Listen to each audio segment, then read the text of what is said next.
À présent, direction Havricourt en Moselle. Son ancienne gare fermée en 1969 est aujourd'hui complètement à l'abandon, malgré son rachat par des particuliers en 2018.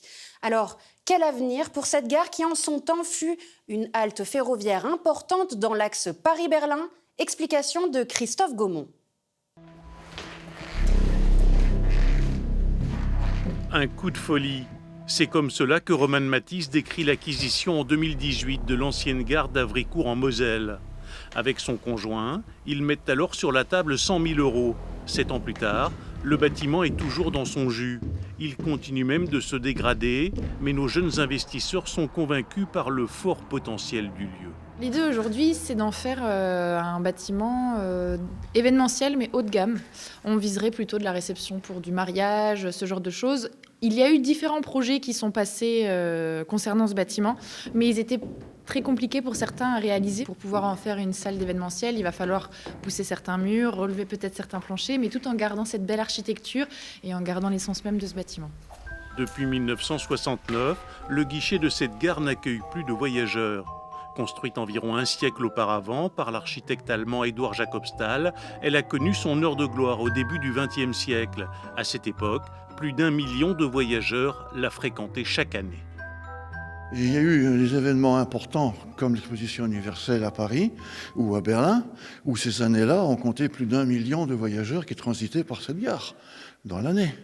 C'est énorme, c'est plus que n'importe quelle autre gare de France et de Navarre, ou même d'Allemagne, à part Berlin et Paris, bien sûr. Non, c'est très, très usagé. C'était la ligne officielle entre la France, donc depuis Paris, vers l'Allemagne. Pour le maire de la commune, le rachat de l'ancienne gare est un soulagement. Sa crainte, que le lieu de 1800 mètres carrés ne soit squatté.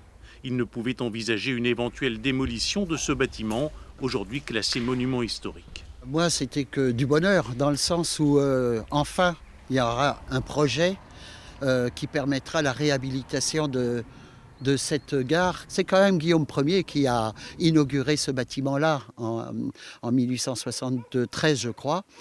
Toute une vie et tout un quartier de la commune a été créé par les Allemands, mais enfin, aujourd'hui, ça nous appartient à nous.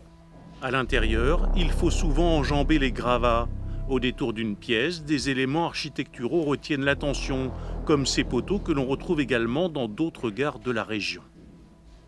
Ce poteau existe dans tout le bâtiment. On estime à peu près à une quinzaine d'exemplaires cachés dans les murs. Et il devait y en avoir autant dans l'autre moitié de la gare, détruite en 14. On le retrouve également dans d'autres gares, notamment l'ancienne gare de Metz, à la place du Roi-Georges, et qui a servi à soutenir les halles, les verrières de l'ancienne gare. Il faudra de toute façon de nombreuses années pour mener à bien cette transformation, le chantier d'une vie, ou presque.